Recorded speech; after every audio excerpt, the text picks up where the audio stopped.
ప్రభువైన యేసుక్రీస్తు వారి నామంలో ఈరోజు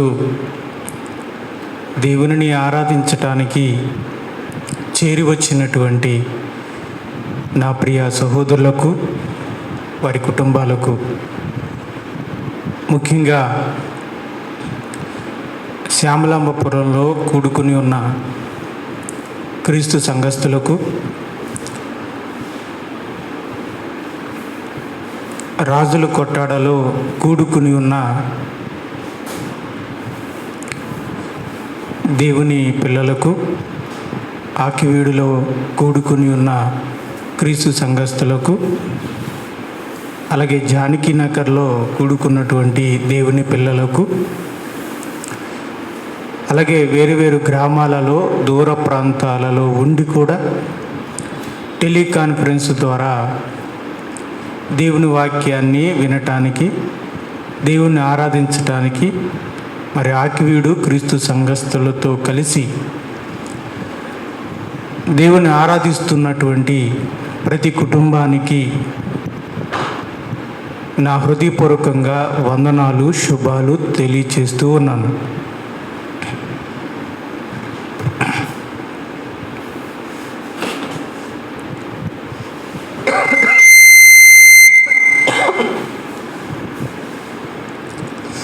ఈరోజు దేవుని వాక్యాన్ని మనం ఆలోచిద్దాం. భక్తి జీవితంలో తగ్గింపు అనేది చాలా ప్రాముఖ్యమైనటువంటి విషయం.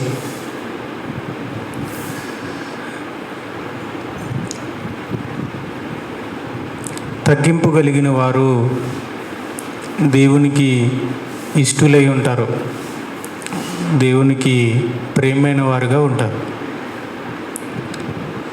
భక్తి జీవితంలో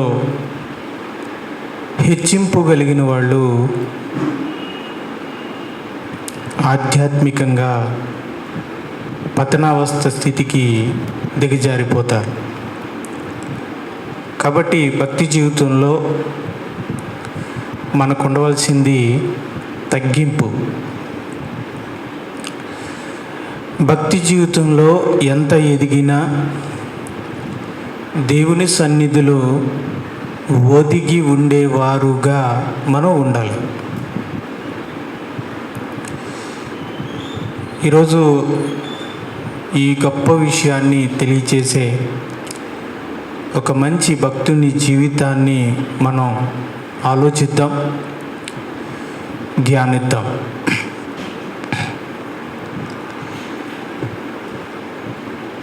బైబిల్లో యెహెజ్కేలు గ్రంథము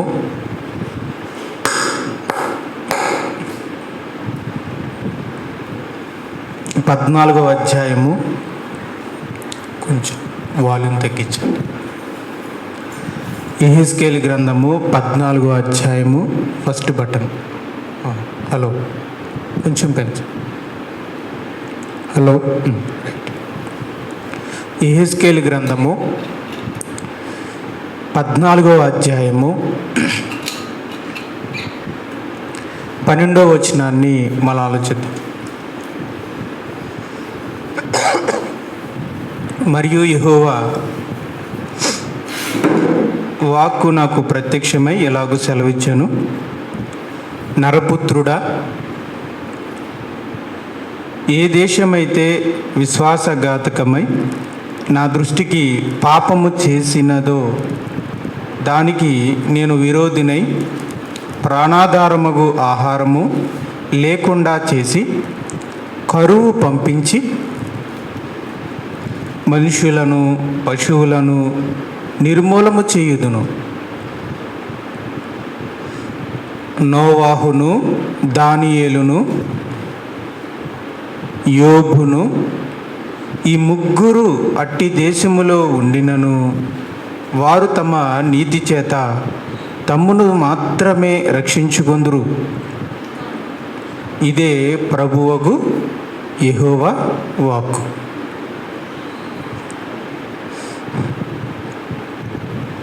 ఏ దేశమైతే విశ్వాసఘాతకం చేసి దేవుని దృష్టికి పాపం చేస్తుందో ఆ దేశాన్ని క్షమించకుండా సర్వనాశనం చేస్తాను అని దేవుడు అంటున్నాడు. ఆ దేశమంతటినీ నాశనం చేస్తాను. అయితే ఆ దేశంలో భక్తిపరులు ఎవరైనా ఉంటే, నీతిమంతులు ఉంటే వారిని మాత్రమే రక్షిస్తాను, వారిని తప్పిస్తాను. నా పట్ల విశ్వాసము కలిగి ఉన్న వారిని బ్రతికిస్తాను, విశ్వాసఘాతకానికి ఒడికట్టిన వారిని మాత్రం నాశనం చేస్తాను అని దేవుడు అంటూ, ఎటువంటి భక్తులు, ఎలాంటి వారు అని దేవుడు ఉదాహరిస్తూ 3 పేర్లు చెప్పాడు ఆయన. నోవాహు, దానియేలు, యోబు.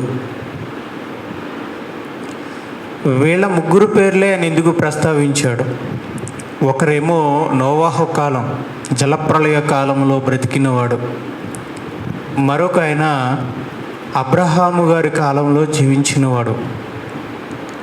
దానియేలు గారు ఇశ్రాయేలు బబులోను చెరలోనికి వెళ్ళిన తర్వాత, అంటే రాజుల కాలంలో పుట్టినవాడు. బబులోను చెరలో తన శాశ్వత జీవితాన్ని గడిపినవాడు.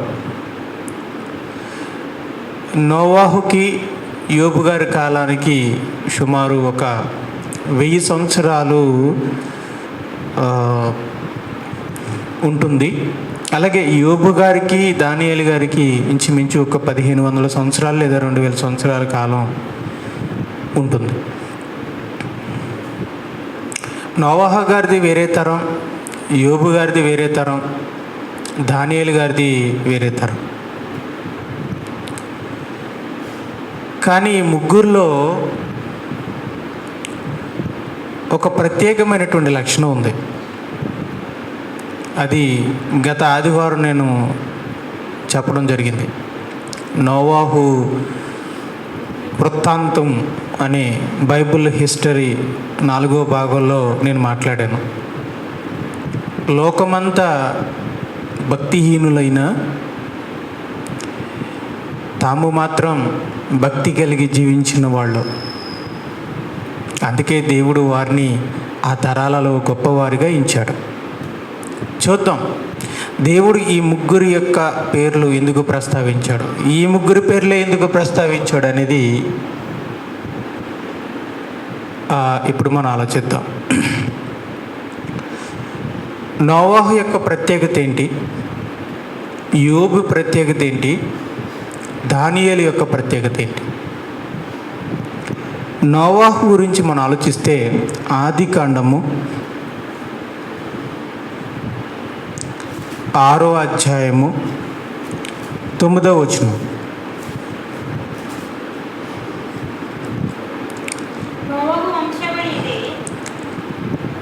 నోవాహు వంశావళిదే,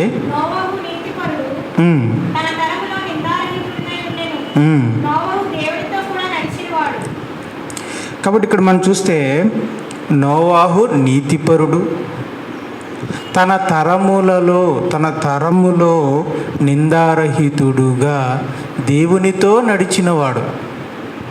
అలాగే 7వ అధ్యాయం 1వ వచనం,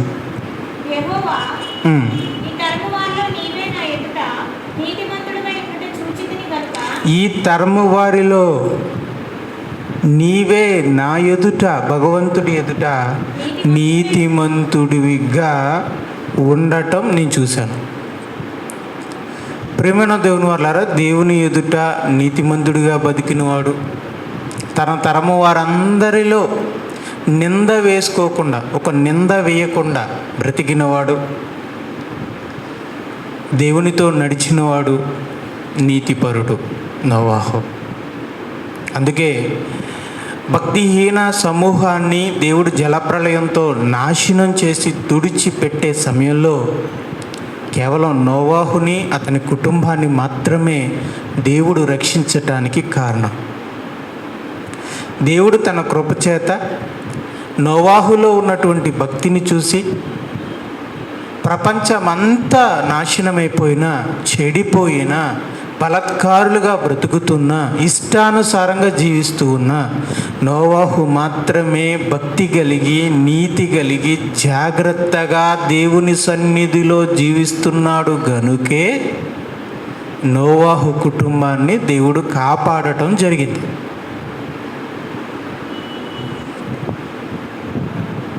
యోబు ప్రత్యేకత కూడా చూద్దాం. యోబు గ్రంథము 1వ అధ్యాయము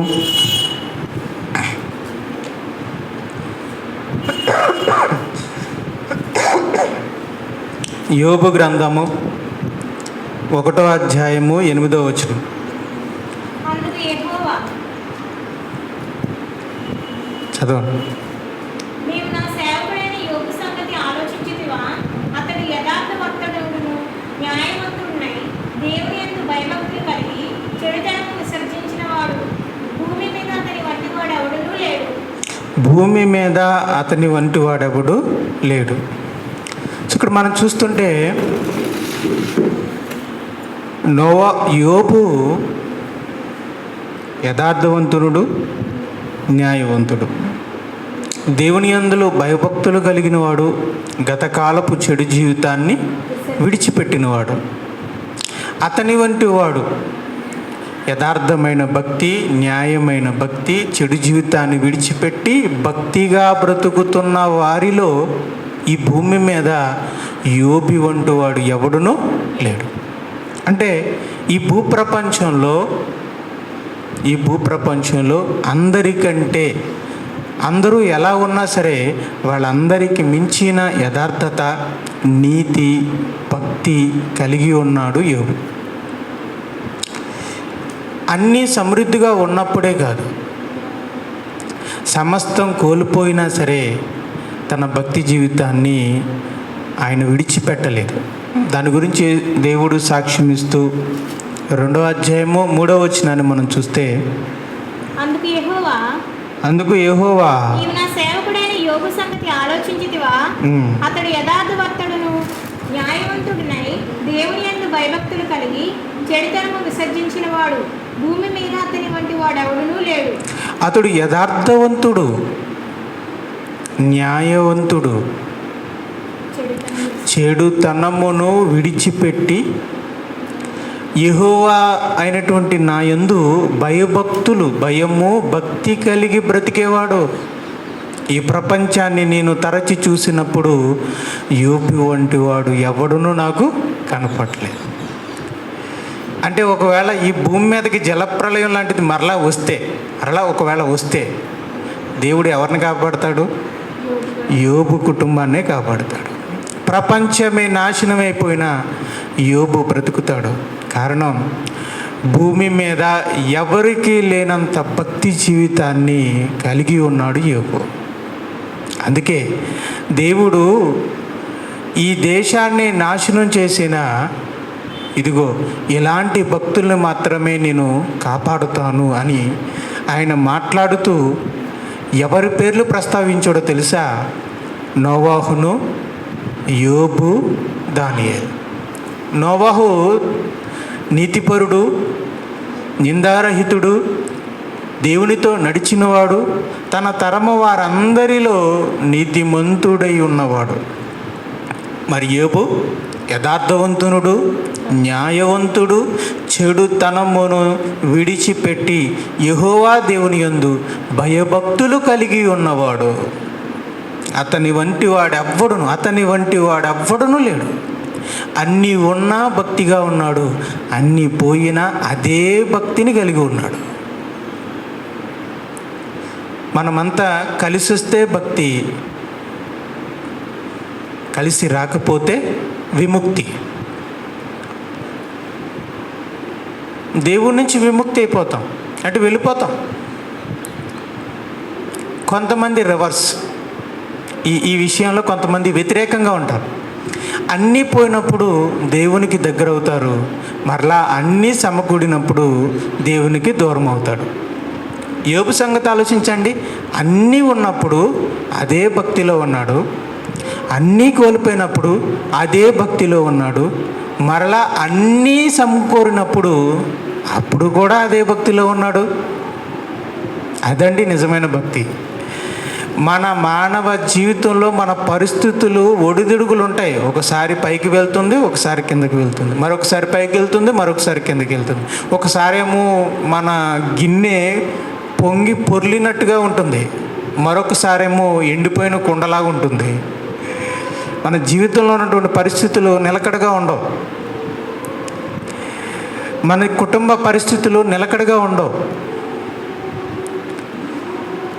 మన కుటుంబ బాంధవ్యాలు ఒక్కొక్కసారి నిలకడగా ఉండవు. ఒకసారి ప్రేమపూర్వకంగా ఉంటారు, మరొకసారి విద్వేషపూర్వకంగా ఉంటారు. కుటుంబ పరిస్థితులు ఎలాగున్నా, ఆర్థిక పరిస్థితులు ఎలాగున్నా, మన ఏ పరిస్థితులు ఎలాగున్నా సరే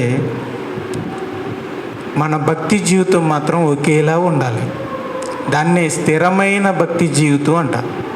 అటువంటి భక్తి జీవితాన్ని యోబు కలిగి ఉన్నాడు.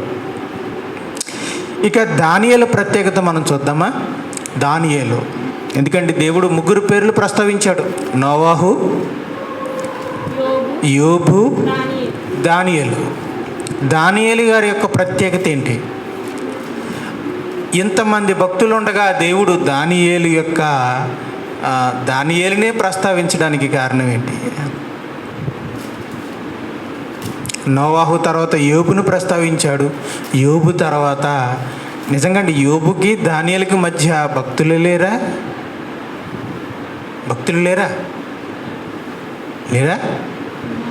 మోషే ఉన్నాడు, యెహోషువ ఉన్నాడు, సమూయేలు గారు ఉన్నారు, దావీదు ఉన్నాడు. ఏమండి, మరి యెహోషాపాతు ఉన్నాడు.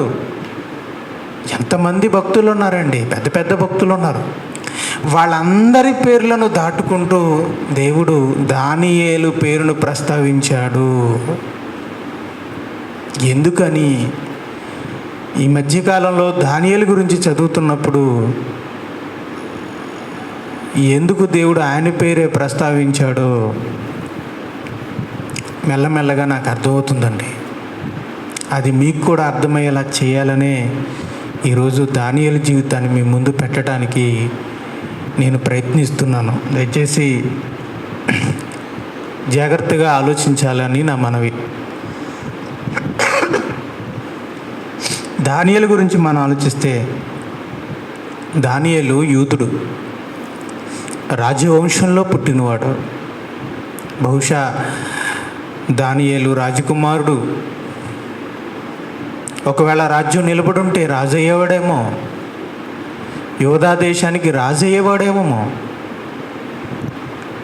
ఒకవేళ రాజు కాకపోయినా దేశంలో ప్రముఖుడై ఉండేవాడేమో.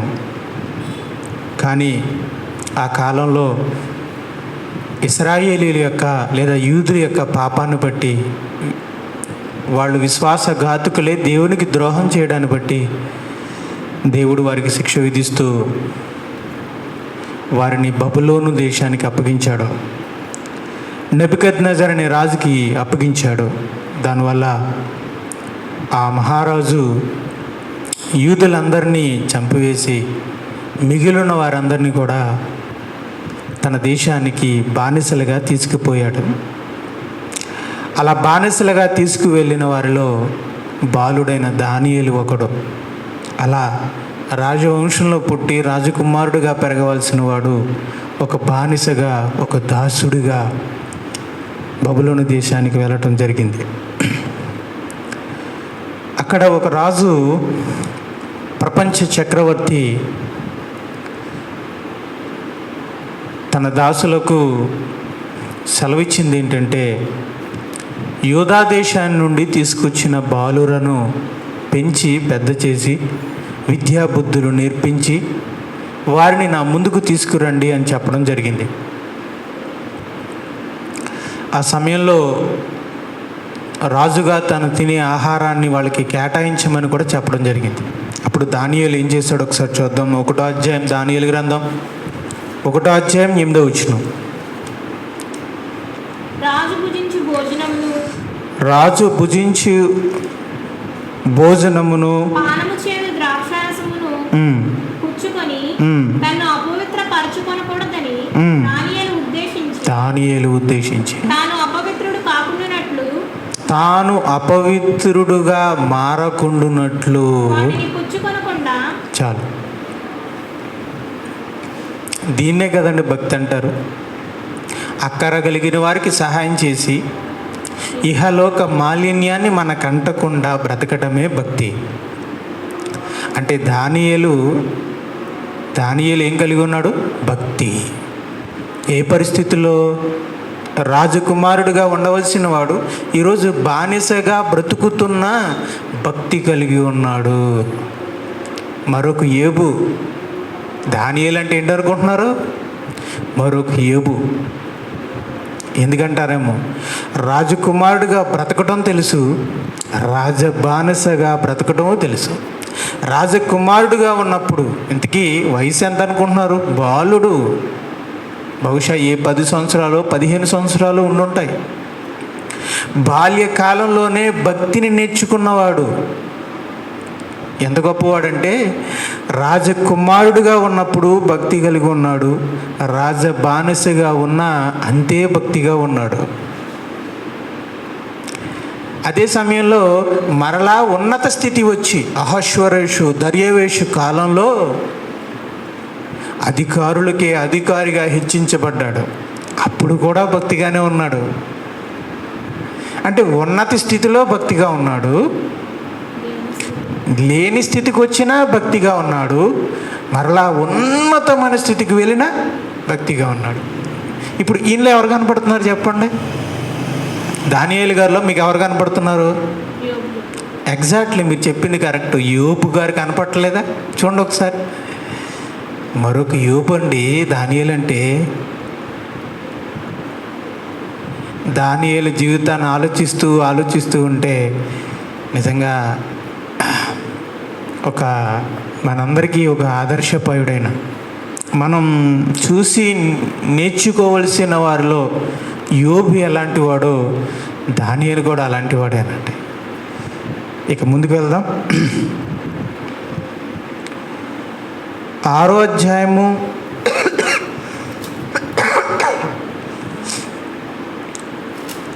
దానియేలు గ్రంథము 6వ అధ్యాయము 4వ వచనం.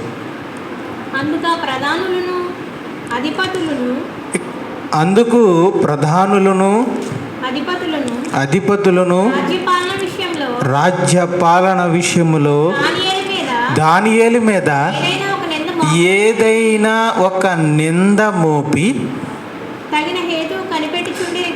నింద మోపాలని ప్రయత్నించారు గాని నమ్మకస్తుడై ఏ నేరమైనను ఏ తప్పైనను చేయువాడు కాడు గనుక దానియేలులో తప్పైనను లోపమైనను కనుగొనలేకపోయారు.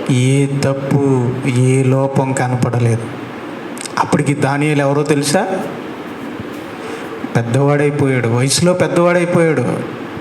70 సంవత్సరాలు 80 సంవత్సరాల వయసుకు వచ్చేసాడు.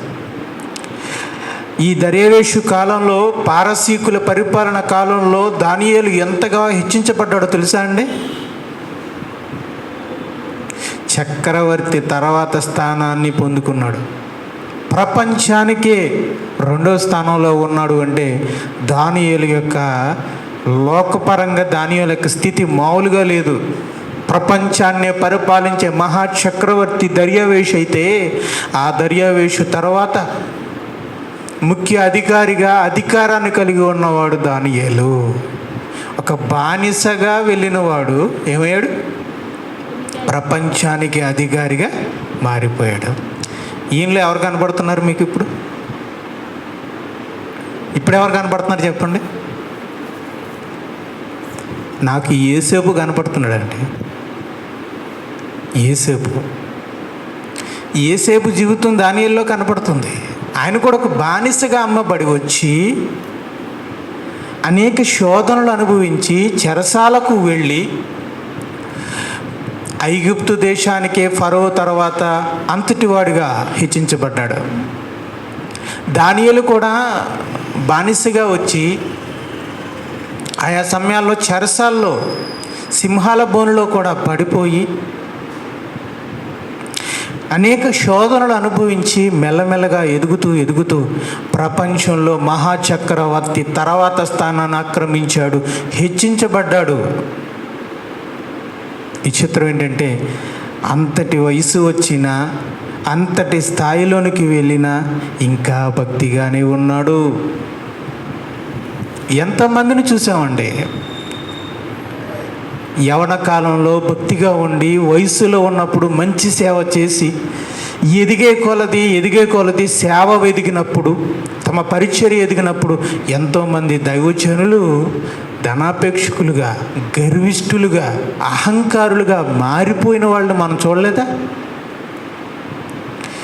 మన సమాజంలో ఎంతోమంది దైవ సేవకులు యవన కాలంలో ఉన్నప్పుడు ఎంతో గొప్ప నిస్వార్థమైన సేవ చేసి ఈరోజు అహంకారులుగా మారిపోయారు వృద్ధాప్యంలోకి వచ్చేసరికి. ఒక్కొక్కసారి అలాంటి వాళ్ళని చూస్తే నాకు భయం వేస్తుంది, నేను కూడా అలా అయిపోతానేమో అని.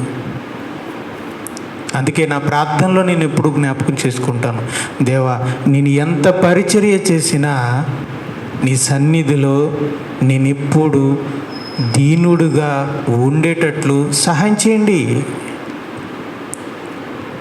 ప్రేమైన దేవుని వాళ్ళారా, వయస్సు పెరిగే కొలది, అధికారం పెరిగే కొలది, ధనం యొక్క స్థితి పెరిగే కొలది, స్థాయి పెరిగే కొలది మనుషులు మారిపోతారు.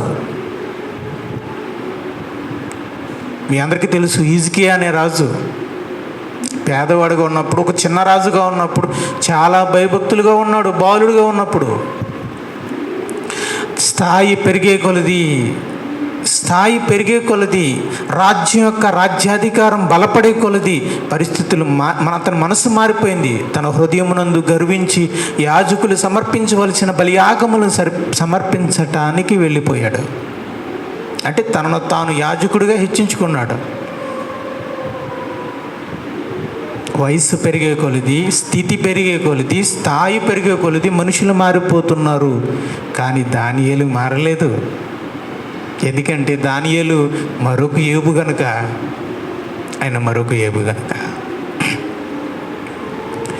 ప్రేమైన దేవుని వాళ్ళారా, నోవాహు తర్వాత యోబుని, యోబు తర్వాత దానియేలునే దేవుడు ఎందుకు ప్రస్తావించాడో తెలుసా?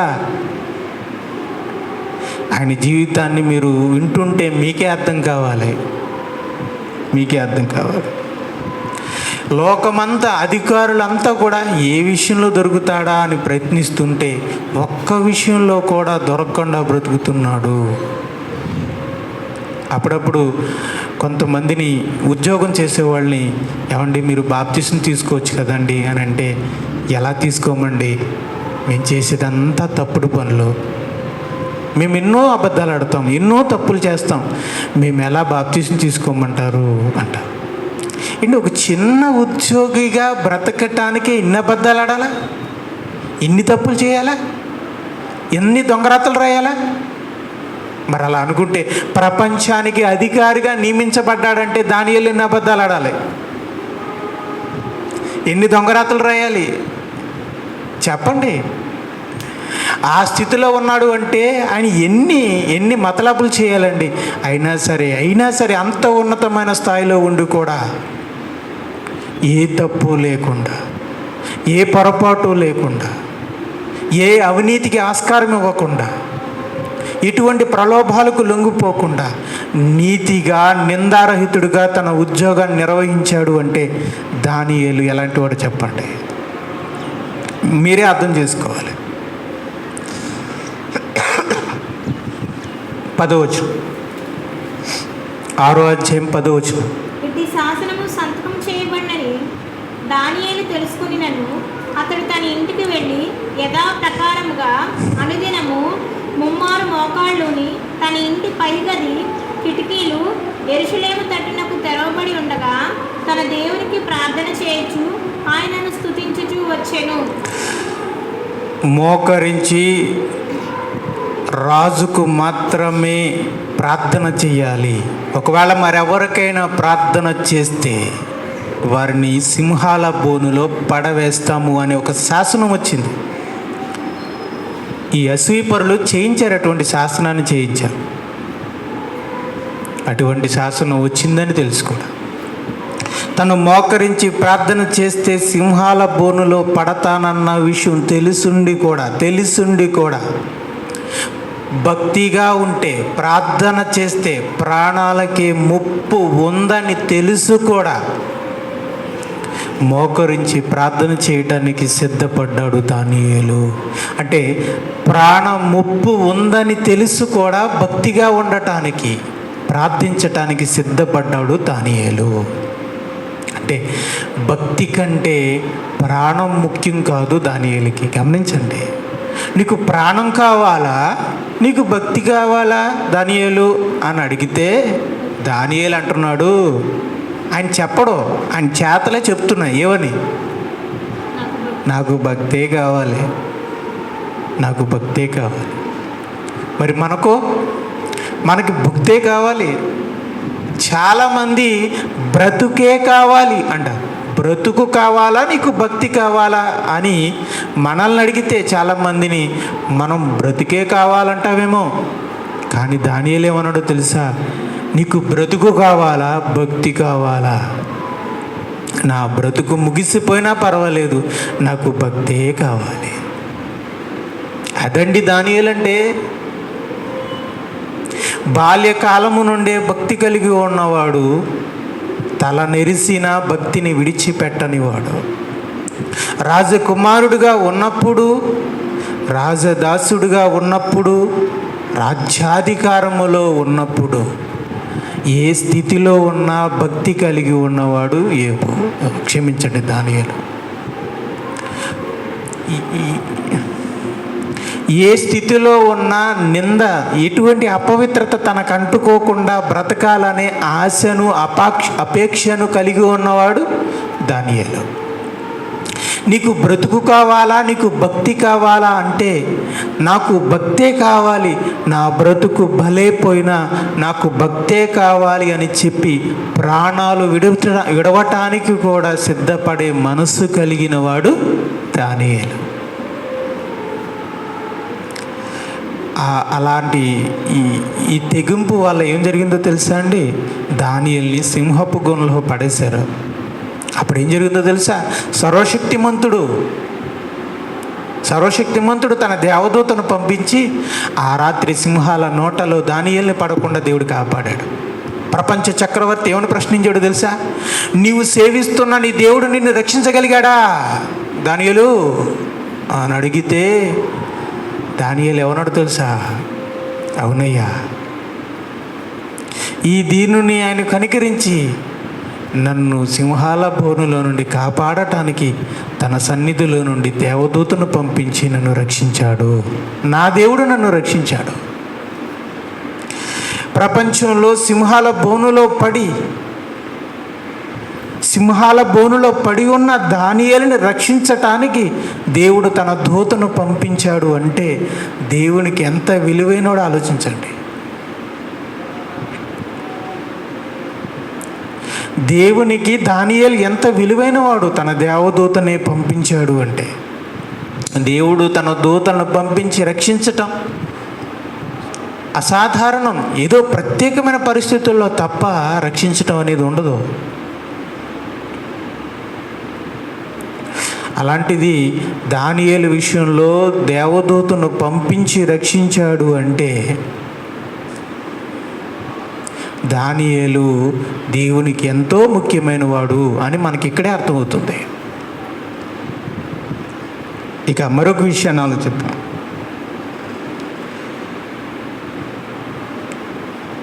తొమ్మిదవ అధ్యాయం మొదటి వచనం. దానియేలు గ్రంథము 9వ అధ్యాయం మొదటి వచనం.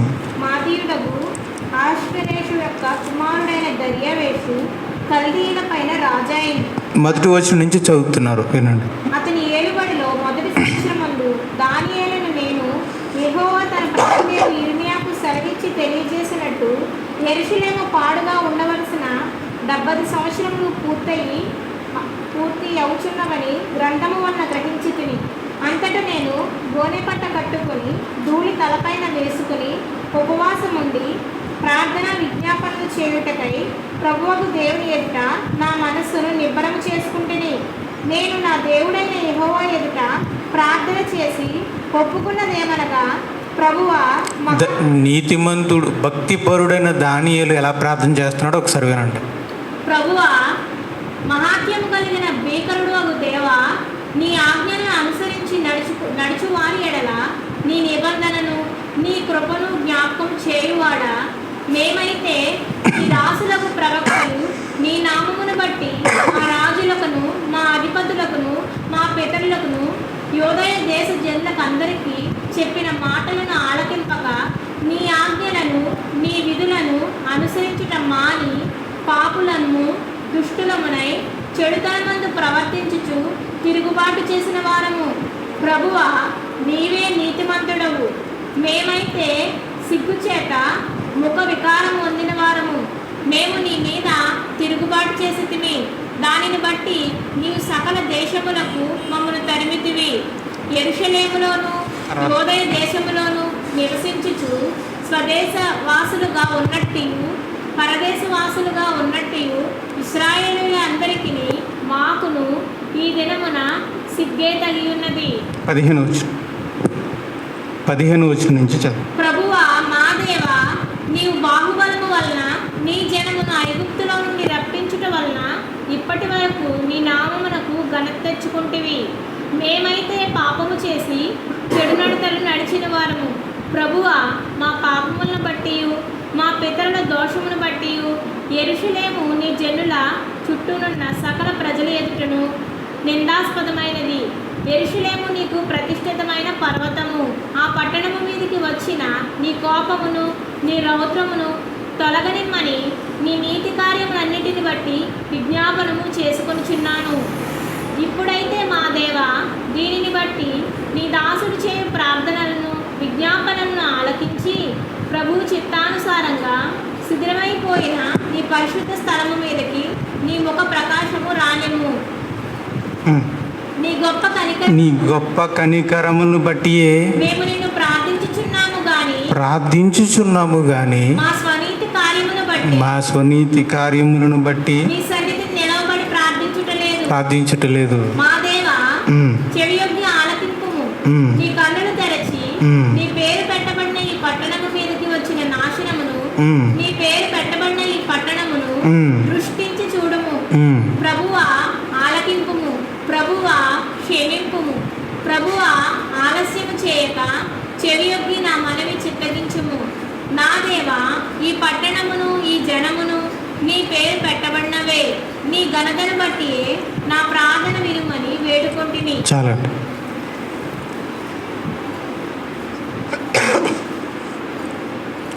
ఇర్మియా గ్రంథంలో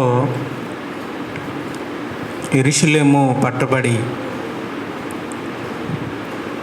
బబులోను దేశానికి వెళ్తుంది అని, 70 సంవత్సరాల తర్వాత విడుదల పొంది మరలా తమ దేశానికి తిరిగి వస్తారు అని రాయబడి ఉంది. అది గమనించిన దానియేలు దేవుడికి ప్రార్థన చేస్తున్నాడు. అంటే అతను ప్రార్థించే సమయానికి అతని వయసు ఎంత ఉంటుందో చెప్పండి. దీన్ని బట్టి అతడు బందీ అయి వచ్చే సమయానికి ఆయనకి సుమారు 15 సంవత్సరాలు ఉన్నాయనుకోండి. ఇప్పటికి ఎన్ని సంవత్సరాలు అయినట్టు? 70 సంవత్సరాలు అయింది. ఆయన వచ్చేటప్పటికే 15 సంవత్సరాలు అయితే, ఇర్మియా గారు చెప్పినట్టు 70 సంవత్సరాలు పూర్తయితే ఇప్పుడు ఆయన వయసు ఎంత? 85 సంవత్సరాలు, 90 సంవత్సరాల వయసు ఉంటుంది ఆయనకి. అంతటి ముసలితనంలో ఉపవాసం ఉండి గోనె పట్టు కట్టుకొని కన్నీళ్లు విడుచుచు ప్రార్థిస్తున్నాడంటే ఏమన్నా తెలుసా? అప్పటికి ఆయన స్థాయి ఏంటో తెలుసు కదండి. ఆశ్వరేషు కాలంలో, దర్యావేషు కాలంలో ఆయన స్థితి ఏంటి? నడ చదువుకున్నాం. దర్యావేషు కాలంలో ఆయన స్థితి ఏంటో తెలుసా? ప్రపంచాన్ని పరిపాలించే చక్రవర్తి దర్యావేషు అయితే 2వ స్థానం ఎవరిదో తెలుసా? దానియేలుది. అయ్యి బాబోయ్, మన ఊరు సర్పంచ్ అయితే మనల్ని పట్టుకోలేం. మన వార్డుకి నెంబర్ అయితేనే మన లెవెల్ ఒకలా ఉంటుంది.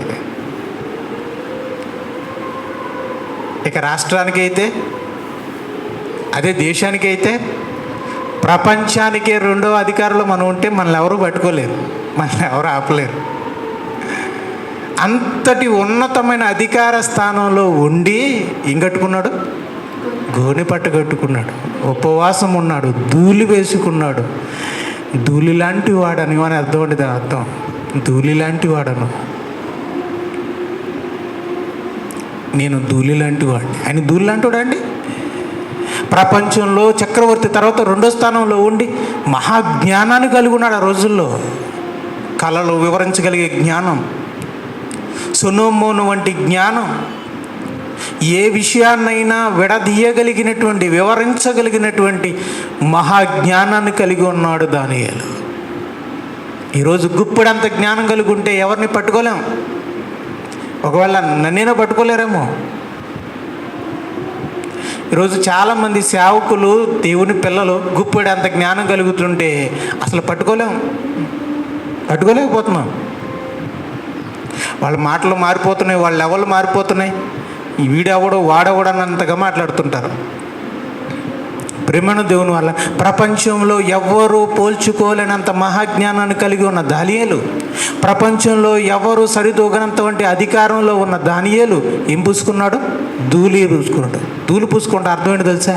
గోను పట్టు కట్టుకున్నాడు. అర్థం ఏంటి తెలుసా? నేను దీనుణ్ణి, నేను అల్పుణ్ణి, నేను ధూళి వంటి వాడిని అని అర్థం. మనం చేయగలమా అండి? మనం ఎలాగో ధూళిలాంటి వాళ్ళమే. మనం అనుకుంటే గొప్ప ఏముందండి? ప్రపంచంలో ఉన్నత స్థాయిలో ఉన్నవాడు నేను ధూళి వంటి వాడిని అన్నాడంటే అదండి తగ్గింపు అంటే. పైగా ఏమని ప్రార్థన చేస్తున్నాడు? ఇప్పుడు నైనా నువ్వు ఇర్మియా గ్రంథంలో 70 సంవత్సరాల తర్వాత విడుదల చేస్తానన్నావు కదా, దా ఇప్పుడు రా, అర్జెంటుగా నువ్వు రావాలి, మమ్మల్ని విడుదల చేసి మా ఇంటికి మమ్మల్ని తీసుకెళ్ళాలి నువ్వు అని దబాయించట్లేదండి. మన ఎలా దబాయిస్తావు? నువ్వు అన్నావు కదా 70 సంవత్సరాల తర్వాత మమ్మల్ని విడుదల చేస్తానని, అర్జెంటుగా ఇప్పుడు మమ్మల్ని విడుదల చేసి మమ్మల్ని మా దేశానికి తీసుకెళ్ళిపో అని మనల్ని అడుగుతాం. కానీ దానియేలు ఏమంటున్నాడు తెలుసా అండి? నైనా నువ్వు మంచివాడివి, నువ్వు నీతిమంతుడివి, మేము పాపులం, పాపం చేసింది మేము, నువ్వు మంచివాడివే, నువ్వు కనికరం కలిగిన వాడివే, నువ్వు దయ కలిగిన వాడివే, నీ కృపను బట్టి మమ్మల్ని బానిసలుగా బ్రతుకుతున్న మమ్మల్ని ఈ దేశానికి తీసుకొచ్చావు, ఈ కానాను దేశానికి తీసుకొచ్చావు. కానీ మేము నిలుపుకోలేకపోయాం, నీ నిబంధన మేము నిలుపుకోలేకపోయాం, మేము పాపం చేసాం, అందుకే ఈ శిక్ష అనుభవిస్తున్నాం, ఈ శిక్ష అనుభవిస్తున్నాం. ఇప్పుడైనా మా మంచితనాన్ని చూసి నువ్వు మమ్మల్ని మా దేశానికి తిరిగి తీసుకెళ్ళాలి అని అంటలేదండి. మేము ఇప్పటికీ పాపులమే, దయతో క్షమించండి, మేము పాపం చేసాం, మేము పాపులం, మేము దీనులం, నీ కృపను పొందుకునే హక్కు కూడా మాకు లేదు. మా స్వనీతి కార్యముల చేత నేను ఈ ప్రార్థన చేయటం లేదు, ఎందుకంటే నేను పాపిని అంటున్నాడండి. నిజంగా దానియేలు పాప అండి? అసలు ఆయన ప్రార్థన వింటుంటేనండి మనసు పిండేస్తుందండి. నేను పాపిని అంటున్నాడండి. దానియేలు పాప అండి? ఆయన ఎంత భక్తిపరుడో, ఎంత నిందారహితుడిగా ఉన్నాడో మీరు విన్నారు. అంత భక్తి, అంత నిందారహితుడిగా, నీతిమంతుడుగా, ఒక్క తప్పు దొరకకుండా నీతిగా బ్రతుకున్నాడు. ఏమంటున్నాడు తెలుసా? దేవా నువ్వు మంచివాడివి, నేను పాపిని. లోకంలోనే కాదండి, భక్తి జీవితంలో కూడా ఉన్నత స్థాయిలో ఉన్నవాడు దానియేలు. అంతటి ఉన్నత స్థాయిలో ఉండి భక్తి కలిగిన వాడు, నీతిపరుడు, యథార్థవంతుడు, యోబు వంటి వాడు, ఏ తప్పు లేక నిందారహితుడిగా బతుకుతున్నవాడు ఏమంటున్నాడు తెలుసా? నేను ఎంత భక్తిపరునో, ఎంత భయభక్తులు కలిగి ఉన్నవాడినో, నేను ఎంత మంచివాడినో నీకు తెలుసు. ఈ దరిద్రులైనటువంటి ఈ యూదులను చూసి కాదు, కానీ నాలాంటి నీతిమంతుడిని చూసి నీవు కనికరించి మమ్మల్ని మా దేశానికి తీసుకెళ్ళాలి అని అంటలేదండి. మేమందరం పాపులమే అంటే తనను కూడా ఎవరితో కలుపుకుంటున్నాడు? పాపులతో కలుపుకుంటున్నాడు. నేను పాపినే అయ్యా, నా నీతిని బట్టో, నా మంచితనాన్ని బట్టో కాదయ్యా, నీ కృపను బట్టి ప్రార్థన ఆలకించి మా పట్ల కనికరం చూపించండి అయ్యా మమ్మల్ని వేడుకుంటున్నాడంటండి. ఏమంటే ఇతను సింహాల బోనులో ఉంటే దేవదూతని దేవుడు పంపించి కాపాడాడు. అంతటి సంబంధాన్ని కలిగి ఉన్నవాడు ఎంత గొప్ప హక్కును కలిగి ఉండాలి. ఒక ఆయన అంటున్నాడట, దేవుడిని ఏంటి బతిమాలేది, ఏంటి దేవుణ్ణి బతిమాలేది, అడిగేటివే డాడీ ఇది ఇచ్చే అని అడగాలటండి. బుద్ధి లేని మాట్లాడుతున్నారండి. డాడీ ఇది ఇచ్చే అని అడిగేయాలటండి, దేవుణ్ణి బతిమాలకూడదటండి. పిచ్చి మాట. దేవుడంటే ఏంటో అర్థమైన వాడు దానియేలంటే. దేవుడంటే ఏంటో అర్థమైనవాడు అలా అడగడండి, బుద్ధి లేనివాడు అలా అడుగుతాడు. మనందరికంటే భక్తి కలిగిన వాడు, నీతి కలిగిన వాడు, ఏ స్థితిలో నా భక్తి విడిచిపెట్టని వాడు, ఏ తప్పు చేయని వాడు ఎంత మంచివాడండి దానియేలు. అంత మంచితనం, అంత సంబంధం, తన ప్రాణాలు కాపాడడం కోసం దేవుడు దేవదూతని పంపించాడు. అంత గొప్పవాడు, అంతటి దేవునితో సంబంధాన్ని కలిగిన వాడు ప్రార్థించేటప్పుడు ఎంత దీనంగా అడుగుతున్నాడా. అదేనండి నా మనసును కలిచివేసింది. నేను పాపిని, నేను నీచుణ్ణి, నేను దుర్మార్గుణ్ణి, నేను అనేక సార్లు దేవునికి ద్రోహం చేశాను. అందుకే నేను ప్రార్థనలో దేవా నన్ను క్షమించు, ఈ పాపిని కనికరించు అని నేను తగ్గించుకుంటాను. కానీ దానియేలు ఏ తప్పు చేశాడండి? దానియేలు నీతిమంతుడు కదండి, యథార్థవంతుడు కదండి, భక్తిపరుడు కదండి. ఆయన ఎందుకు తగ్గించుకోవాలి చెప్పండి? ఆయన ఎందుకు తగ్గించుకోవాలి? లోకసువార్త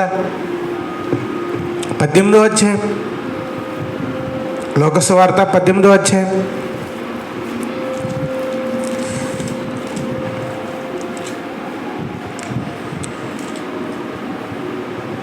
9వ వచనం. లోకసువార్త 18వ అధ్యాయం 9వ వచనం. తామే నీతిమంతులమని తమను నమ్ముకొని ఇతరులను తృణీకరించు కొందరితో ప్రార్థన చేయుటకై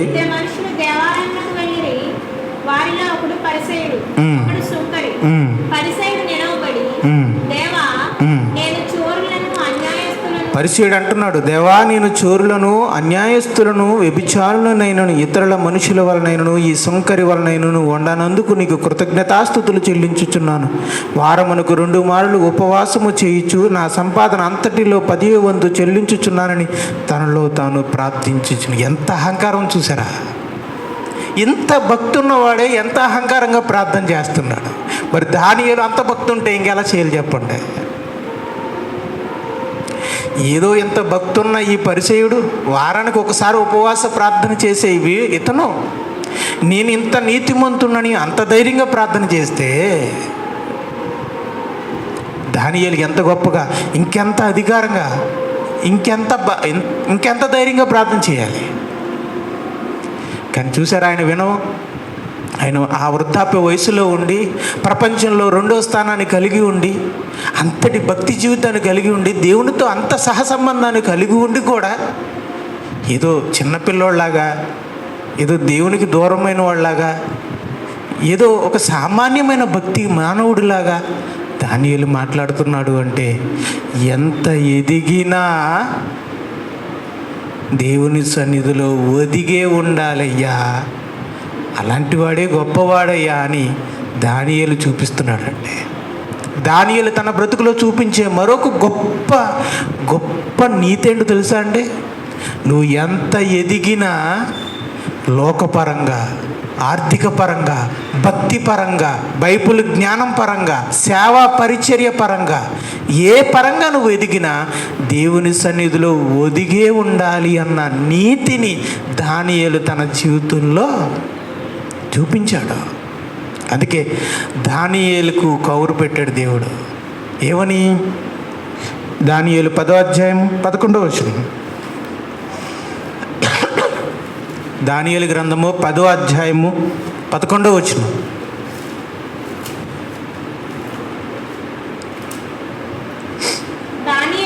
దానియేలు నీవు బహుప్రియుడవు. చాలా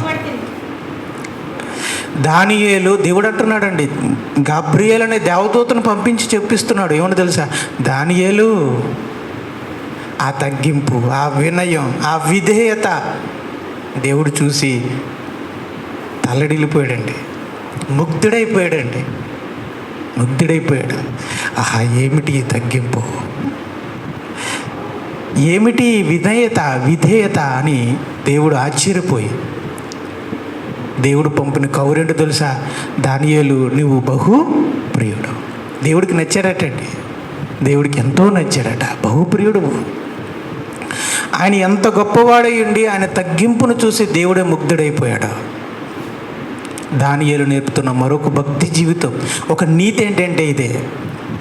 యేసుక్రీస్తు వారు దేవుని కుమారుడై ఉండి తనను తాను తగ్గించుకున్నాడు గనుకే, వినయ విధేయతలు కనపరిచాడు గనుకే దేవుడు ఏమన్నాడు తెలుసా?